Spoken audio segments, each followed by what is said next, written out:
안녕하세요. 야구 읽어주는 남자 이성배입니다.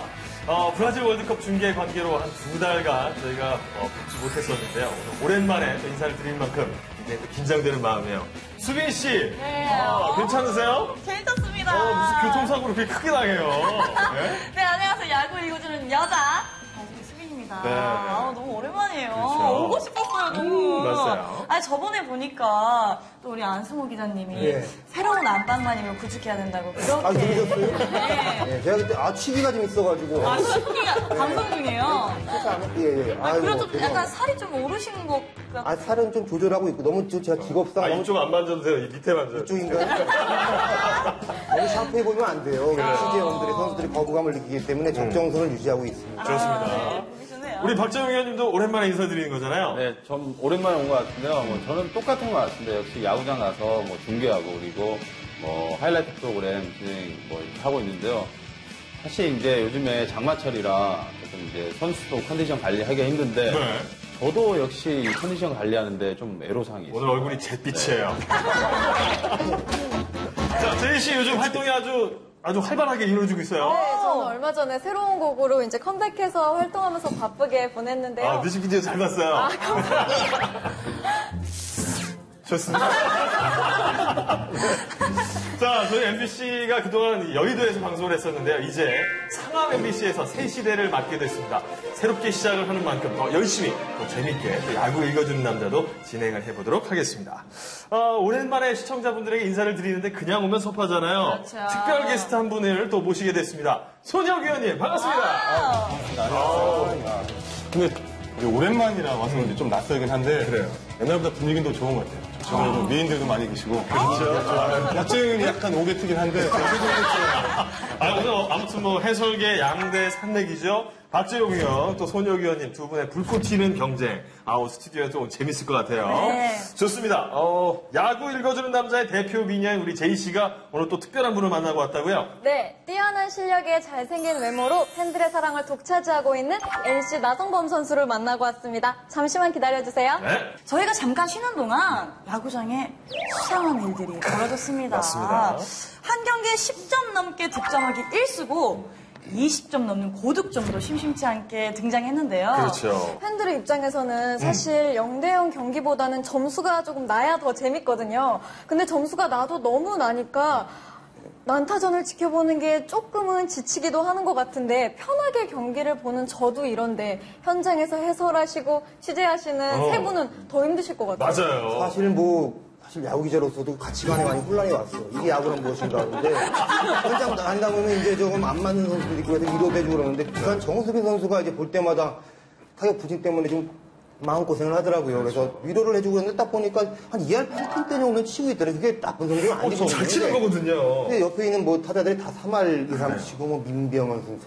그러니까 그런 게 있는 것 같고 네. 최근에 그 아시안 게임 보면은 그 김강민 선수가 SK 김강민 선수가 탈락을 했는데 아이고 아쉽게 됐다 그랬더니 성적 때문에 안 된다 그러더라고요. 그 봤더니 타율이 3할 1푼대예요. 3할 1푼인데 성적 때문에 부진하다. 제가 3할 4푼대 정도는 쳐줘야지 요새 좀 알아준다 이런 얘기하니까 이게 좀 조금 너무 올라갔구나 이런 생각을 해서 상당히 좀 약간 혼란을 느끼는 중입니다. 현장에서 중계하시는 건 어때요? 한인일은 뭐 40분, 50분 저희가 이제 중계를 해야 되니까 사실상 이제 그 할 말도 상당히 어려워지고 했던 이야기를 계속 해야 되고 뭐 안타, 홈런 뭐 계속해서 얘기해야 되잖아요. 그렇죠. 너무 어렵습니다. 저는 애가 좀 일찍 들어오면 안 되냐고 물어보더라고요.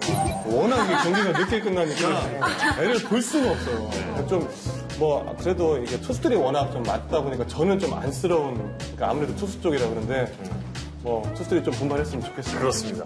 다들 이렇게 좀 숨은 고충들이 있었던 것 같은데요. 야구는 투수 노름이다 이런 얘기가 있는데 그런 얘기 할 때마다 좀 이 선수가 좀 생각이 납니다. 바로 류현진 선수죠. 또 메이저리그로 가 있잖아요. 신무기를 장착해서 더욱 강해진 류현진 선수. 샌프란시스코를 상대로 기분 좋은 12승을 또 거두게 됐습니다. 이 경기 하이라이트와 함께 류현진 선수의 신무기의 비밀 메이저리그 야생 토크에서 지금부터 함께 하시죠. 네, 코리안 몬스터 류현진 선수가 또 한 번 진화를 했습니다. 류현진 선수 하면 사실 이 체인지업이 생각이 나잖아요. 근데 요즘에는 체인지업보다 고속 슬라이더 이 신무기를 가지고 좀 재미를 보는 것 같아요. 네. 메이저리그 타자들이 류현진 선수의 체인지업에 대해서 어느 정도 이제 대비를 하고 들어오기 때문에 류현진 선수 입장에서는 새로운 구종이 필요했던 것 같아요. 본인이 체인지업을 맞는다고 고민을 좀 많이 했어요. 그러면서 저는 이제 같이 대화를 나눌 때는 체인지업을 볼과 스트라이크를 좀 나눠 던지는 게 더 좋지 않냐 이런 얘기를 했었는데 거기에 덧불어서 커터로 갔다가 다시 지금 빠른 슬라이더로 발전이 됐거든요. 예. 근데 제가 생각할 때는 유현진 선수가 던지다 보니까 자기한테 맞는 구종을 지금 찾아간 거예요. 미국 현지 언론에서도 이 공이 슬라이더냐 커터냐 굉장히 의견이 분분하거든요. 대체로 어떻게 던지길래 이 타자들이 꼼짝 못하는 걸까요? 유현진 선수가 슬라이더라고 하니까 굳이 그거에 가서 다시 얘기할 필요는 없을 것 같고 그렇죠. 이 손을 정면으로 봤을 때 속구를 포수한테 반드시 던진다면요. 커튼 약간 비틀고 슬라이더, 슬러브, 커브 이 상태에서 던지거든요. 아, 각도가 좀 있네요. 각도가 조금씩 있어요. 그러니까 유현진 선수가 커터를 던진다고 할 때는 요만큼만 비틀었던 거고 지금은 본인이 슬라이더라고 하는 이유는 좀 더 비틀은 거예요. 그러면서 던지다 보니까 자연스럽게 커터를 이렇게 움직인다면 슬라이더는 좀 더 많이 뚝 떨어지는 많이 뚝 떨어지는데 근데 옆에서 누가 가르쳐 준다고 금방 배울 수 있는 건가요? 그 롯데 장원준 선수 같은 경우는 체인지업을 익히는데 3년이 걸렸답니다. 근데 그 유현진 선수가 1, 2년에 그걸 꿰차는 거 보고 깜짝 놀랐다 그러고 봉중근 선수는 미국에서 뛰다가 3년 만에 다시 와가지고 WBC 때 미국 공 다시 잡았대요. 그랬더니 그 낯섦 때문에 그런데 그것도 유현진 선수 적응하는 거 보고 깜짝 놀랐다는데 아니 또 한 가지 눈여겨볼 점이 있습니다. 볼넷과 삼진 비율인데요. 지난 시즌에는 경기당 2.3개의 볼넷을 내줬는데 올 시즌에는 1.77개. 많이 줄었어요. 거의 뭐 일선발급 아닌가요? 대단합니다. 그러니까 그 볼넷과 삼진 비율을 보면 이제 그걸 보고 또 구위와 그 제구력을 모두 읽을 수 있는 어떻게 보면 그 지표죠. 근데 4.45를 지금 찍고 있거든요. 근데 4.45면은 메이저리그 전체에서는 14위, 내셔널리그에서는 8위입니다. 그러니까 일선발급이라고 보면 되는 거죠. 그러니까 어느 정도면 손혁위원이 99년에 상당히 그 타고 투자 현상인데 불구하고 10승을 거뒀거든요. 그때 그 볼넷 대비 삼진 비율을 찾아봤더니 1.39인가 그래요. 근데 굉장히 오래네요. 예, 근데 삼진이 많이 못 잡아서 그래요. 예. 그럼 박지영 위원님이 보시기에 손혁 위원님의 제구력은 몇 점 정도 될까요? 기대된다. 일단은 제가 싫어하는 저- 투수 중에 한 박재현. 명이었어요. 일단 싫어. 네, 일단 싫어요. 왜냐면 제가 이제 처음에 만났는데 목을 맞았어요. 이거 변을 한번 들어봐야 되는데요. 이 목을 맞았는데 사실 맞는 순간 화가 나서 막 위로 뛰어가려고 그랬는데 목을 맞으니까 이게 어떻게 할 수가 없더라고요. 그래서 쓰러져 있었는데 그 이후부터 저한테 계속해서 빈볼을 저한테 계속 던지면서 재미를 봤어요. 그게 아니라 시범 경기 때인데요. 박재영 의원은 워낙 뛰어난 선수였잖아요. 저는 그때 처음으로 1군 선발 자리를 노려야 되는 상황이었는데 너무 긴장을 해서 공을 던지다 보니까 공이 손에서 완전하게 빠졌어요. 근데 그 공이 공교롭게도 정말 여기에 맞았거든요. 그러니까 공이 아무리 느려도 자, 깔끔하게. 나중에 사과하셨습니까? 사과를 왜 해요? 이건 그 뒤로 박재영 의원이 한 2년 정도 지나니까 그걸 잊어버리더라고요. 그리고 다시 또 치려고 붙어서 달려오니까. 저는 맞히려고 던지지 않고 그냥 눈에 가깝게 던졌는데 그게 여기에 공교롭게 또 맞는 거예요. 한 번 더. 그 뒤로 박재영 의원은 저한테 깜짝 놀랐어요. 그렇군요. 그만큼 어떤 커맨드가 좋았다. 이렇게 좀 정리할 수 있을 것 같고요. 한국인 메이저리그의 한 시즌 최다승 기록이 박찬호 선수가 18승을 거둔 적이 있었어요. 우리 류현진 선수가 그 기록을 깨 아마 많은 좀 기대가 될 것 같습니다. 네. 올 시즌 프로야구를 정리를 해보자면 네 글자로 정리할 수 있을 것 같아요. 타고 투정. 그야말로 이 타자들의 활약이 대단한데요. 99년과 굉장히 비슷한 그런 상황이에요. 맞습니다. 네. 또 그리고 99년이면 이렇게 두 분이 현역 선수로 뛰셨을 때잖아요. 맹활약할 때였죠. 근데 또 99년에 제가 5살이었거든요. 두 분이 얼마나 잘하셨을지 직접 말하시기는 민망하시니까 기자님께서 완성 기자님이. 한 말씀 그건 해주세요. 대단했습니다. LG 트윈스인데 뭐 간판 투수였고 거의 에이스 투수였다 보면 그게 10승을 했습니다. 그래요. 10승 했는데 그의 그 10승 투수가 17명이 나오긴 했는데요. 상당히 좀 팀 방어율이 높은 시즌이었거든요. 또 뭐 팀 보면 2선발급 정도는 충분히 했다고 보고요. 본인 생각하면 어떠신지? 저는 뭐 사실 좀 운이 좋았고 또 LG 타선들이 워낙 강했고 그리고 뒤에 또 뭐 차명석 의원이나 뭐 이상훈이라는 확실한 마무리가 있었기 때문에 조금 편하게 투구를 하지 않았나 이렇게 생각이 들어요. 그래요. 그럼 박재용 또 우리 그 당시 선수 굉장했죠. 근데 그 시즌에 보면 상당히 진짜 잘했어요. 2할 9푼 5리에 24홈런 98타점인데도 불구하고 본래 에버리지보다 못 미쳤다. 이유가 있었나요? 근데 아까 뭐 김강민 선수랑 비슷한 것 같아요. 뭐 타자들이 이제 사이클이 있기 때문에 제가 96년 데뷔 이후에 99년도가 조금 이제 성적이 좀 떨어지게 보였지 않냐 뭐 이런 생각이 드는데 그 사이클대로 저는 원래대로의 사이클대로 움직였던 것 같습니다. 그래요. 타고 투저 현상을 보였던 99년과 2014년 알고 보면 이 상당히 비슷한 점들이 많았다고 해요. 맞습니다. 네. 재미로 살펴보는 99년과 2014년도의 타고 투저 평행 이론 너무 비슷해서 소름 돋을 수도 있으니까요. 주의하시고요. 화면 보시죠.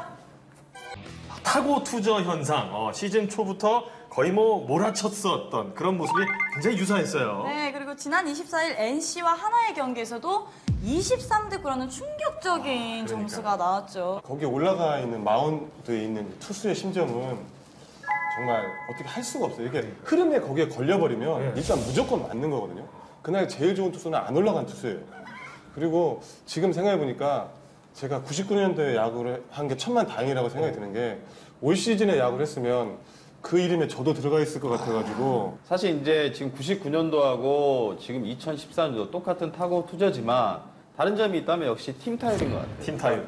뭐 지금 상위권에 있는 6개 팀이 팀 타율이 2할 9푼이고 그리고 최하인 LG가 2할 8푼이에요. 그러니까 1푼 차, 1푼밖에 차이가 안 나는데 그렇죠. 그만큼 팀 타율이 높다는 거 99년도에 그 정도 차이는 아니었거든요. 지금이 타고 투저 현상이 더 높지 않나라는 생각이 듭니다. 1년에 한 번 나올까 말까 한 기록들이 막 쏟아졌어요. 아주 저희도 좀 당황스럽죠. 뭐 부산 같은 경우는 15경기 연속 두 자릿수 안타를 치고요. 그리고 5월 31일로 기억되는 롯데는 일주일치 안타를 하루에 몰아칩니다. 29안타를 치고요. 네. 유니폼에도 또 새겨놓고 또 자랑스럽게. 제가 이상하게 당당하거든요. 다른 팀 투수 코치들을 점점 트라우마에 빠뜨리곤 했죠. 그리고 또 6월 10일로 기억되는데 기아하나전에서는 투수가 18명 나옵니다. 맞습니다. 기록인데 18명 나오는 건 올스타전에서만 한 번씩 선보이려고 나오는 거예요. 이게 사실 기아하나가 올스타전 치를 그건 아니지 않습니까? 그런데 뭐 그런 경우도 있었고. 팬들이 생각해요. 아유, 그렇구나. 사랑합니다. 그런데 이렇게 대량 득점이 나오면 투수들은 조금 충격이 클 것 같아요. 약간 창피할 것 같기도 하고 그리고 타자 입장에서도 치면서 조금 미안할 것 같고요. 어때요? 제가 봤을 때 타자들은 절대 안 미안할 것 같고요. 너무나 좋아하겠죠. 계속 치니까. 저는 이제 투수들한테 그런 얘기 하거든요. 아무리 많이 맞고 내려와도 들어올 때는 얼굴 들고 떳떳하게 들어오라. 맞는 건 누구나 맞는 거고 투수는 맞는 직업이에요. 그러니까 좀 떳떳하면 더 좋지 않을까 하는 생각을 해요. 타고 투자 시대의 그 심리 치료사로. 이게 그러냐면 굉장히 달라 보여요. 99년과 2014년이 어떻게 보면 좀 비슷한 점이 굉장히 많은데 올 시즌의 타고 투저 현상의 주된 원인 한 분씩 좀 얘기를 좀 해주시죠. 근데 저는 제가 봤을 때는 특히 뭐 아까도 뭐 그 화면에 나왔었지만 98년도에 외국인 타자가 들어오면서 99년도에 이제 타고 투저. 타고 투자 현상이 일어났어요. 타고 투자 현상이 일어났는데 그런 부분과 비슷한 건 분명히 있습니다. 왜냐면 그 중심 타선이 한 명이 더 들어오다 보니까 투수들이 조금 쉬어갈 공간이 없어진 거죠. 그리고 저는 포수를 한번 들어보고 싶어요. 포수. 네, 그러니까 1, 2년 전만 해도 그 각 팀의 백업 포수 정도밖에 안 되는 포수들이 지금 전부 경기에 나가서 스타팅 라인업에서 마스크를 쓰고 선발 출장을 하고 있어요. 네. 좋은 포수들이 예전에는 각 팀에 한 명씩 있었지만 포수들의 성장이 더딘 반면에 또 타자들은 훨씬 더 기술이 발전하고 있어요. 그러다 보니까 지금 타고 투자 현상의 하나의 요인에 포수도 저는 들어간다고 봅니다. 진짜 외국인 선수들이 오면서 말씀하셨듯이 투수가 1번부터 9번을 봤을 때 여기서 끊고 여기서 끊어야 되겠다라는 생각을 갖고 투구를 하는데 끊을 시점이 없어져 버렸어요. 그러면서 어려움을 겪었고 근데 또 한 가지는 공부를 좀 했으면 하는 생각이 들어요. 타자에 대한 분석. 그렇죠.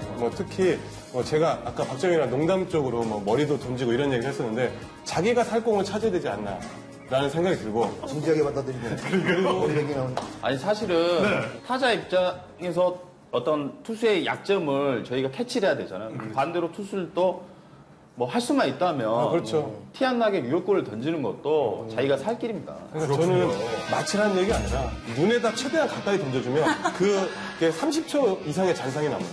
근데 거기서 변화구를 던지면 어떤 타자든지 넘어가게 되거든요. 요즘 투수들은 제가 그냥 개인적으로 생각할 때는 너무 많은 변화구, 너무 많은 속구의 스피드에 너무 치우치지 않나. 저 이렇게 약간 좀 생각을 하고 있어요. 좋습니다. 뭐 가수나 이런 것도 뭐 남성 뭐 솔로 품귀 현상, 뭐 여성 솔로 전성시대 뭐 이런 게 있잖아요. 아, 그렇죠. 그런데 그때 당시에 보면은 좋은 타자들이 막 올라옵니다. 뭐 이병규, 김동주, 이승엽 선수가 막 위로 오르고. 그럴 때 지금 돌이켜보면 지금은 이재원 선수라든가 나성범, 민병현 선수들이 쭉 올라오죠. 상대적으로 투수는 유명한 선수가 없지 않습니까? 이게 맞물리면서 어떻게 보면 뭐 여러 가지 요인이 있지만 영향을 준 거 아닌가 싶습니다. 그렇군요. 예. 근데 이렇게 난타전이 벌어지는 와중에도 투수의 의미 있는 기록이 탄생했는데요. NC 찰리가 무려 14년 만에 노히트 노런을 달성했습니다. 노히트 경기. 맞아요. 네. 근데 제가 또 조사를 좀 해보니까요. 네. 손영 위원님도 노히트 노런은 아닌데 99년에 완투승을 거두셨더라고요. 그 타고 투저 속에서도. 야. 진짜 제가 노이트 3이닝 동안 해본 적은 있고요. 네. 저 이거 박재영 위원 같으면 아마 기억을 하지 못할 거예요. 네. 근데 저는 이 완투승을 기억할 수밖에 없는 게 통산 한 번이거든요. 이 한 번을 기억 못한다는 건 이제 말이 안 되잖아요. 그걸 또 99년에 했어요. 그렇죠. 네. 제가 큰일 낸 거죠. 제가. 맞습니다. 제가 8회까지 사실 2대 0이었거든요. 처음으로 완봉을 해보나 했었어요. 투아웃 이후에 심정수 선수랑 홍성훈 선수한테 연속 2루타 맞고 2대 1로 사실 이겼거든요. 그러니까 완투승의 기억이 머릿속에 남을 수밖에 없어요. 그러니까 저는 완봉을 한 번도 못 해봤거든요. 아니, 뭐, 8회만 잘 넘겼으면 또 좋은 기록이. 그죠? 그랬으면 그때 네. 시계 하나 주거든요, 완봉하면. 아버지 드리려고 던지면서 생각하고 있었는데. 나 그때 시계 많이 받았었는데 내가 하나 줄 걸 그랬네. 혹시 나한테 안타 몇 개 쳤죠? 아니 타자들 그때 언제 줘요? 3안타 치고 네, 그렇죠. 그다음에 뭐 맹타상? 5타점 뭐 이런 거 맹타상으로 맹타상. 시계 투가리 있으면 뭐 시계 주거든요. 그래요. 그 시계를 제가 네. 뭐 한 달에 막 한 10개씩 여기서 얘기를 할 때 투수가 훨씬 불리해요. 왜냐면 투수가 완봉을 해야만 주거든요. 한 달에 10개씩 받았는데 몇 개 받았어요? 저는 타자들이 시계가 모자라다고 자꾸 그래가지고 저까지 갖는 건 예의가 아닌 것 여기까지 같아요. 하겠습니다. 박재현이 그때 당시 시계가 너무 없다고 답답해 해가지고 좋은 거 샀으셨겠지 뭐. 아유, 아시잖아요. 자, 타고 투저가 계속되면서 지금 우리 프로야구가 좀 동네 야구로 전락했다. 이런 혹평이 좀 나오고 있습니다. 그래도 좀 좋은 점은 있는 것 같아요. SK 이재원 선수가 지금 4할에 도전하고 있거든요. 이 4할이라는 게 프로야구 원년에 백인천 감독이 수립한 이후에 한 번도 나오지 않았습니다. 꿈의 기록 아니겠습니까? 그렇죠. 네. 저는 그리고 또 넥센 팬인 만큼 박병호 선수의 홈런 신기록이 굉장히 기대가 되는데요. 이승엽 선수 기록 깰 수 있을까? 그러니까요. 네. 박병호 선수가 지금 전반기에만 30홈런을 쳤습니다. 네. 이 페이스 그대로 유지해가지고 이승엽 선수의 56홈런까지 한번 넘어갔으면 좋겠네요. 좋네요. 뭐 지금 서건창 선수 200안타, 이재훈 선수의 4할 도전, 뭐 박병훈 선수 홈런 신기록 뭐 여러 가지가 있는데 서건창 선수의 200안타가 조금 확률이 좀 높지 않냐 뭐 이런 생각이 들고 그 삼성 이후에 다시 한번 팀 타율 3할이 나오지 않을까 뭐 이렇게 한번 예측을 한번 해볼게요. 팀타율 3할 나오면 네. 투수 코치들 열어 쓰러집니다. 다리가 좀 열리지 않을까요? 모르니까 이제. 자, 과연 후반기에는 우리 투수들이 반격에 성공할 수 있을지 아니면 여자들의 타자들의 이 강세가 이어질지 남은 경기도 열심히 지켜볼 필요가 있을 것 같습니다. 자, 이번에는 우리 야구 읽어주는 남자의 대표 미녀 캐스터 제이 씨가 준비한 소식이죠. 네. 공룡 군단의 돌풍을 이끌고 있는 나성범 선수를 만나고 왔습니다. 직접 만나보니까 왜 마산의 아이돌인지 알 것 같더라고요. 거기에 입담도 거침이 없었습니다. 부정 배트 논란부터 여자친구에 대한 이야기까지 모두 솔직히 밝혔거든요. 함께 보시죠. MC 돌풍의 해. 나성범 선수를 만나고 왔습니다. 이제 뭐 더 이상 새끼 공룡, 애기 공룡 아니죠. 그야말로 거대 공룡이 돼버렸습니다. 나성범 선수 멋있죠? 너무 멋있더라고요. 너무 좋더라고요. 아니, 항상 헬멧 쓰고 있는 모습만 보다가 또 벗으니까 더 잘생기셨더라고요. 저도 일단 참 멋있다는 생각했고요. 그리고 같이 간 저희 매니저가 그렇게 같은 남자가 봐도 너무 멋있다고 하루 종일 나성범 선수 홀릭이었거든요. 그래요. 게다가 굉장히 바른 생활 사나이로 유명하다고 하더라고요. 김경문 감독이 인정할 정도. 그런데 감독이 인정하는 것보다 주위에 선수가 인정하는 게 더 중요한데 주위에 있는 동료 선수들이 정말로 운동을 열심히 한다.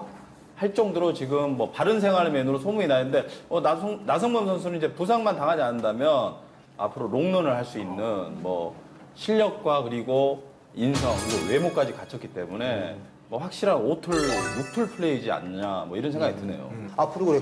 김경문 감독이 투수에서 타자 전향시키면서 프랜차이즈 스타로 키우겠다고 공언을 했거든요. 근데 참 기대가 돼요. 나성범 선수가 오늘 올해 보면은 타율도 높고 홈런도 많이 치고 있는데 과연 이승엽 선수 스타일로 성장을 할지 아니면 김현수 스타일, 김현수 스타일로 자라갈지 과연 기대가 됩니다. 과연 어느 쪽일지. 예. 아니 본인은 약간 추신수 선수에 대한 얘기도 많이 하던데요. 네, 뭐 추신 선수도 그렇고 사실 박재용이도 추신 선수랑 비슷한 스타일이거든요. 그렇지. 뭐 그쪽으로 가도 아주 훌륭한 선수가 될 것 같은데 뭐 박재용 위원이나 뭐 좀 전에 말씀하신 이승엽 선수나 뭐 그 선수를 통틀어서 합친 선수가 되는 게 가장 좋겠죠. 타자에서도 롱런을 할 수 있는 중요한 그 요인 중에 하나는 부드러움이에요. 그러니까 이승엽 선수가 지금도 잘하고 있는 이유가 그 부드러움을 가지고 있다는 게 지금 나이가 먹도록 그 어느 정도의 클래스를 유지하고 있다. 그렇다면 나성범 선수는 지금 워낙 그 좋은 피지컬은 가지고 있지만 결국 하나 찾아야 될 것은 부드러움과 유연성일 것 같습니다. 그렇군요. 그 부분만 해준다면 나성범 선수는 뭐 꾸준히 잘하지 않을까 뭐 이렇게 생각이 드네요. 네. NC가 팀 창단 후 첫 포스트 출전을 꿈꾸고 있습니다. 그렇죠. 또 나성범 선수의 그 활약이 굉장히 중요한데요. 후반기에도 나성범 선수의 거침없는 방망이 기대하도록 하겠습니다. 네. 자, 어느덧 인천 아시안 게임이 이제 2달이 앞으로 다가왔어요. 이제 얼마 안 남았다는 얘기죠. 자, 류중일호에 승선할 선수 명단이 발표가 됐는데요. 태극마크를 달고 출전한 24명의 선수들의 얼굴을 지금부터 화면으로 확인해 보시죠. 네, 인천 아시안 게임에 출전한 24명의 선수들을 만나봤습니다. 보기만 해도 든든합니다. 네, 좀 고민을 많이 했을 것 같았었는데요. 네. 기술위원회 그리고 이제 유중일 감독이 같이 상의를 해서 이 23명의 프로 선수들 그리고 이제 1명의 아마추어 선수들, 아마추어 선수 해가지고 이렇게 24명이 발표가 됐죠. 네. 잘하는 선수는 많고 또 자리는 한정되어 있고 류중일 감독님의 고민이 굉장히 많았을 것 같아요. 굉장히 많았습니다. 그래서 더아웃에서 보통 경기 전에 취재를 하면서 이제 아시안게임 엔트리에 대해서 질문을 드리면은 네. 사실은 그 다른 거에 대해서는 되게 호탕하게 쉽게 말씀을 하는 스타일인데 아시안게임은 좀 아꼈어요. 그리고 얘기를 하더라도 가령 뭐 유격수 후보 중에 누구, 이루수 후보 중에 얘기를 하더라도 요건 좀 쓰지 말아달라. 부탁을 하는 좀 이례적인 현상이 발생을 했는데 쓸까 말까 고민하다가 저도 안 쓰긴 했습니다. 나름대로 기자의 본분 또 지키셨네요. 그냥 뭐 자주 봐야 되니까. 그러니까 그런 것 같아요. 단순히 숫자로 뭐 대표팀을 선발하는 게 아니라 사실 이제 국제에 대해서는 국내 경기의 어떤 성적을 바탕으로 선발하게 되는데 뭐 이제 국제에 대해서 어떤 경험도 무시를 못하는 거고 또 감독의 그 선수 기용하는 특성을 무시하면 안 되거든요. 그렇기 때문에 지금 선발 과정에서 좀 그 논란이 되는 것 같은데 사실 이게 결국에는 이 타고 투자 현상 때문에 그게 굉장히 헷갈리나 봐요. 결국에는 이게 타고 투자 현상 때문에 이런 논란이 지금 뭐 오지 않았나 뭐 이런 생각도 들어요. 일단은 지금은 뽑은 상태에서는 그 선수들 믿어주는 게 또 그 코칭 스태프를 믿어주는 게 가장 좋지 않을까 이렇게 생각이 들어요. 네. 박재영 위원님이 국제대회에서 강한 모습을 보이셔서 리틀 쿠바라는 별명도 얻으셨잖아요. 그 나만의 비결 조금만 알려주세요. 리틀 쿠바. 오랜만에 듣네요. 사실 비결이 있긴 있습니다. 왜냐하면 이제 국제 경기에 나가면은 처음 상대해보는 투수들이 많잖아요. 그 익숙함이 없잖아요. 그렇기 때문에 경기 중에 이 상대방의 어떤 그 습관이라든지 이런 것들을 빨리빨리 캐치를 해야 돼요. 그 상대 투수가 뭘 던지는지 그리고 무슨 구종을 바탕으로 볼 카운트를 잡아가는지를 빨리빨리 캐치를 한다면 좋은 성적을 올릴 수 있습니다. 아니 우리 박재영 위원님은 리틀 쿠바 이 국제대회에서 좋은 모습 보였단 말이죠. 소녀 위원님 제구력이 좀 통하시던가요? 국제대회에서요? 네. 제가 초등학교 때는 통했는데 그 뒤로는 제가 국제대회를 나가본 적이 별로 없어가지고 통하는지 안 통하는지 잘 모르겠는데 이 질문 본인이 만든 거죠? 네. 나중에 끝나고 따로 살게요. 알겠습니다. 자, 98년, 2002년 그리고 2010년에 이어서 네 번째 아시안 게임 금메달에 도전하는 류중일호입니다. 아시안 게임. 이 야구 경기가 9월 21일부터 펼쳐지게 되는데요. 선수들은 9월 중순경에 소집될 예정이에요. 네, 그리고 또 우리나라에서 열리는 만큼 우리나라 선수들에게 유리한 면이 많을 것 같은데요. 한국 야구의 뜨거운 맛, 매운맛 꼭 보여주시길 바라겠습니다. 늦은 밤까지 시청해주신 우리 시청자 여러분들 위해서 또 우리 제이 씨가 특별한 선물 준비하셨다고요? 네. 방송 후 시청자 홈페이지에 시청 소감을 남겨주시면 5분을 추첨해서 나성범 선수의 사인볼을 선물로 드립니다. 많이 남겨주세요. 네. 자, 늦은 밤까지 시청해주신 여러분 대단히 고맙습니다. 저희는 다음 시간에 더 재밌고 알찬 소식으로 돌아오도록 하겠습니다. 시청해주신 여러분 고맙습니다.